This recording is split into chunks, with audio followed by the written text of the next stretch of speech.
Today I'm going to show you how to use furnace filters to make fir trees.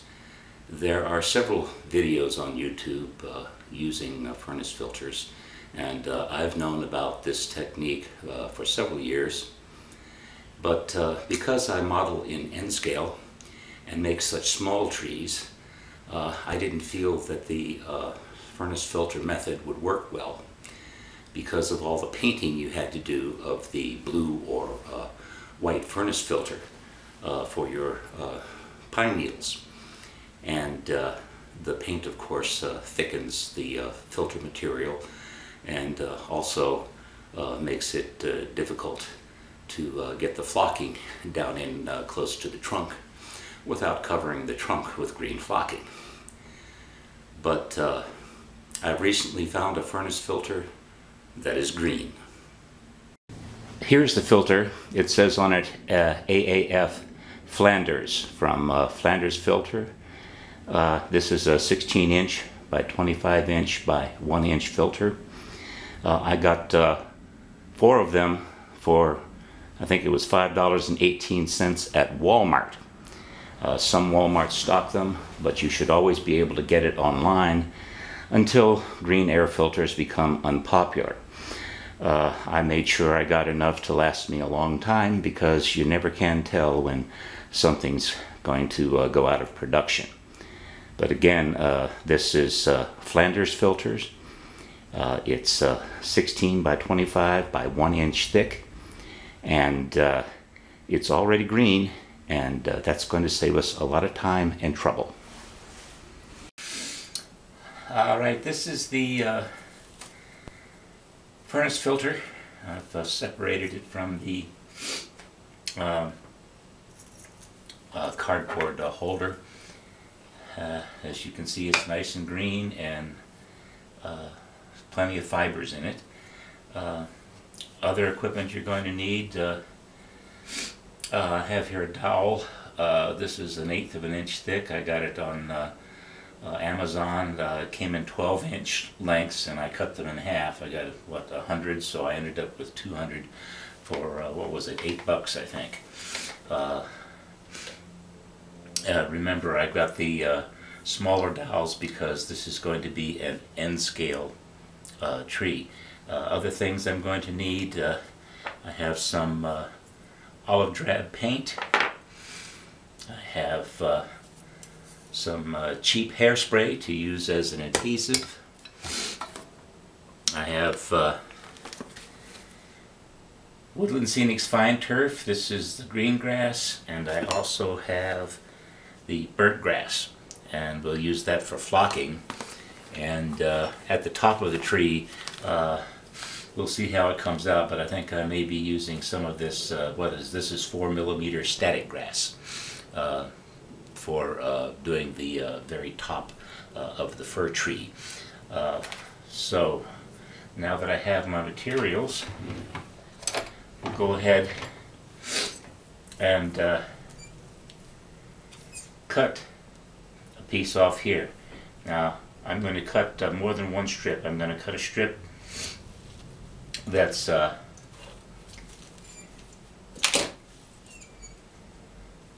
about yay, and this will be the biggest part at the bottom, and then I'm going to cut another strip a little smaller, and then another strip a little smaller, and that will give us progressively smaller pieces to go up the tree. So here is the bottom 1 or 2 layers, and then we'll take that to make it about 1/3 smaller.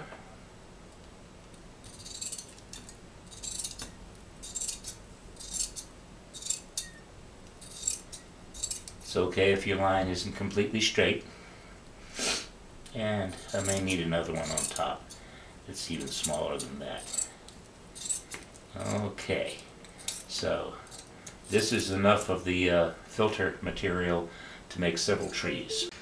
Now that I have the filter out of the way, we'll cut some squares.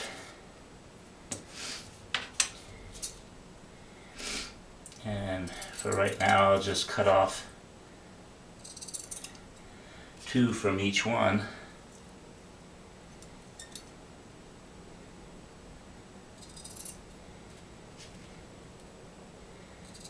Normally when you're making trees you make several at a time.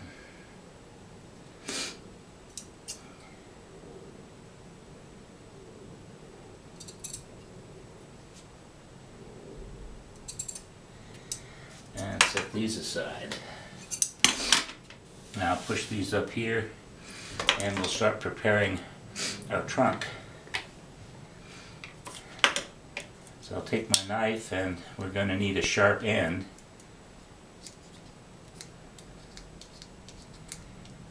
This is to enable us to skewer the pieces of filter onto the trunk.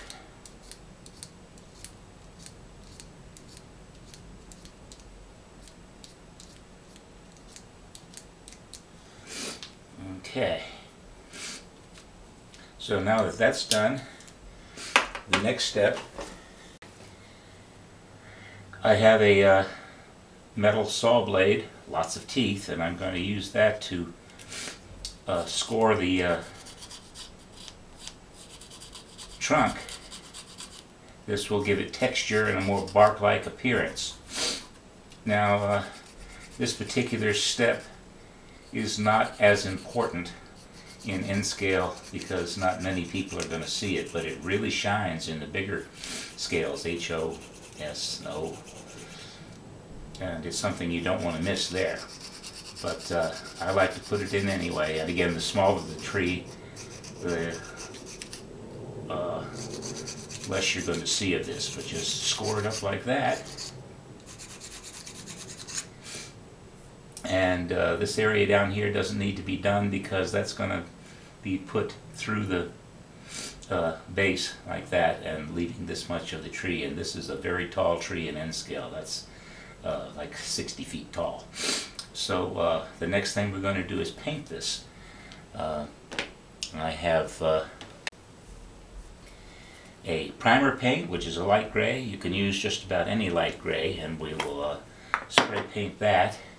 And then we will put some highlights in with the olive drab.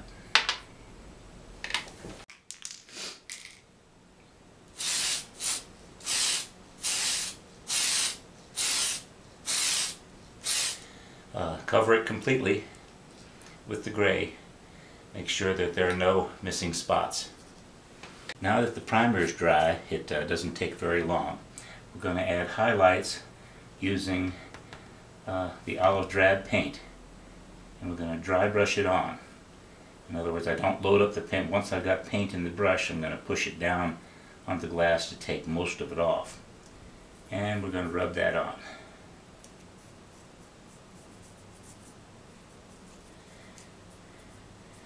And we're not trying to coat the whole thing. We want that light gray to show through, and that will give us some texture.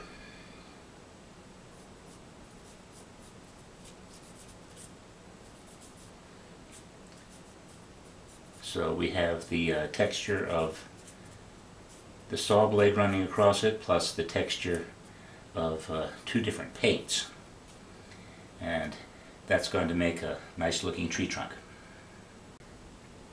Oh, I have my filter material here ready to go, and I'm going to pull it apart like that.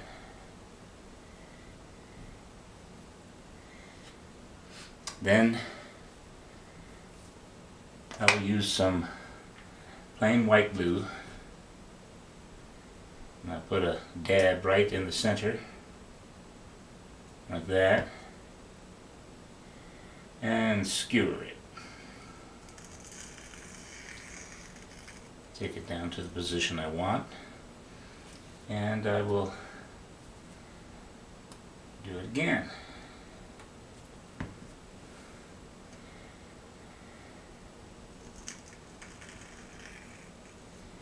And leave some space in between.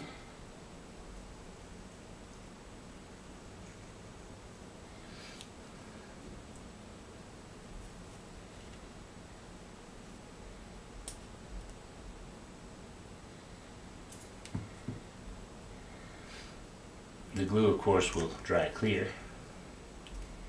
And we want to keep them basically parallel.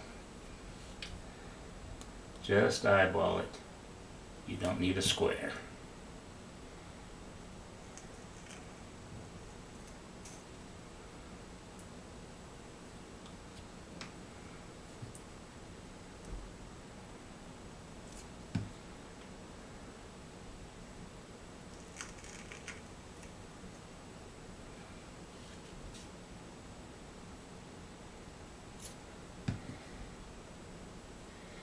And of course these pieces are square, but we will take care of the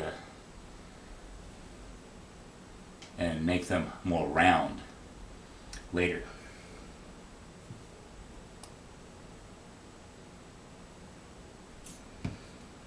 But we'll take care of that after they've dried.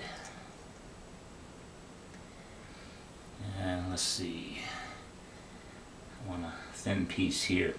Remember, you stop at different heights because you want all your trees to be different. So you're never sure exactly what's going to happen at the top. But as you'll notice, I do have quite a bit of glue at the top from passing all those pieces on. So this is where we'll take some of my static grass, take a little pinch of it, and of course it's only going to stick where the glue is.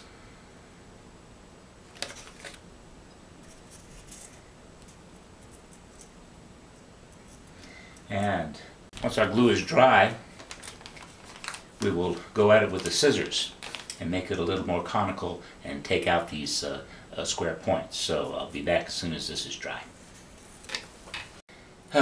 So you can see how the static grass attached, and now we're going to trim it up a bit. You see how we cut these corners here because they were squares. We'll cut the corners off, and we'll kind of go in like this because it should be tapered at the top.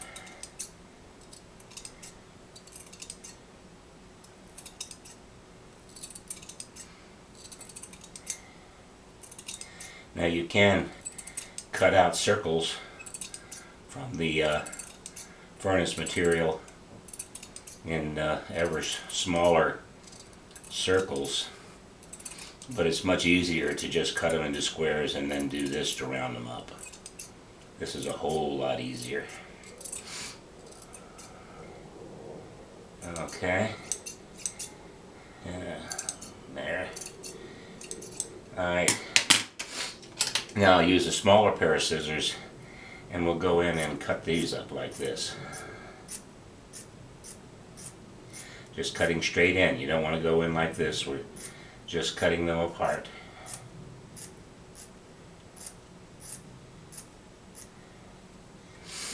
And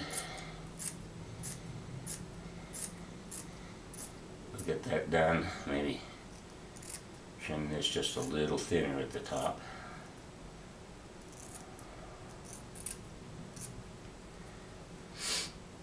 Yeah. And remember, we're not trying to make a perfect cone. Nature is random, so be random with it.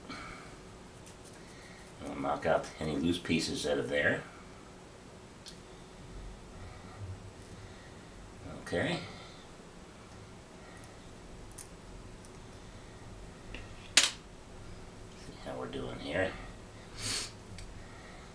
So, next we're going to add the flocking, which of course is my fine turf, and the base color is going to be this burnt grass, and I'm going to use my hairspray as an adhesive. Now we're not going to spray into it like this because I want to try to avoid putting the spray on the trunk. So we're going to go from the bottom and have it sort of at an angle like that. and from the top, again, at an angle.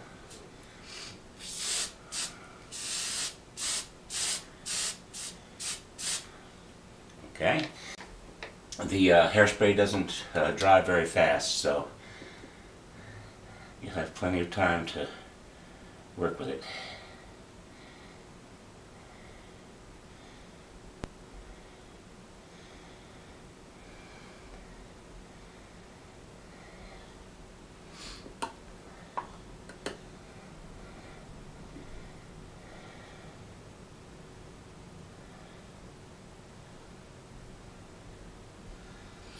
I like to get it on from the top and the bottom.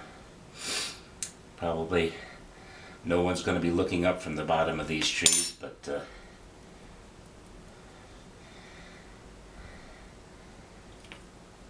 want to get it all over everything. Okay. You see how that's coming together? Alright. And now I'm going to spray it again. This will help hold what's on there on, plus I'm going to add another color.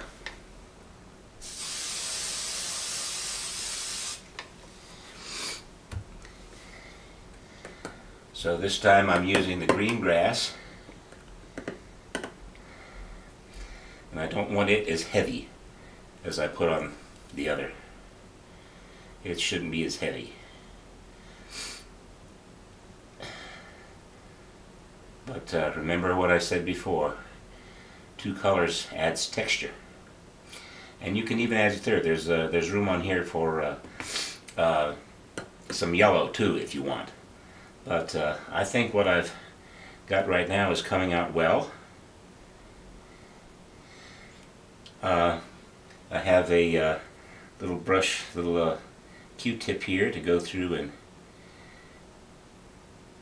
make sure if I have too much green flocking on the trunk that I get it off. Okay. And there you have a very nice tree. And no matter how many times you do this, they're all going to come out different. And of course you can use different heights. You can bring them down low like this. Remember when you're doing a forest that when there are a lot of trees together, fir trees, there's going to be a big empty space at the bottom as the leaves compete with other trees up at the top. But if you're out in an area like a park or in someone's yard, well, then the leaves are going to grow close down to the ground. But that is our tree, and this works on smaller. Let me show you.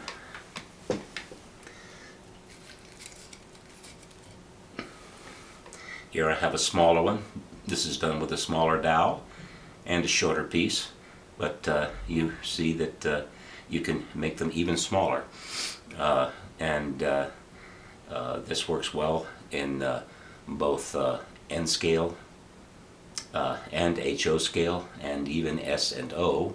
I think I have an HO tree to show you. Yeah, there it is, and there's an HO tree. You see it's done with a much bigger skewer, but it's the same idea. And the colors that you choose are up to you, both for the trunk and for the flocking. But I find that this green furnace filter works extremely well and makes trees very easily. I hope you've learned something from this clinic. I know I did.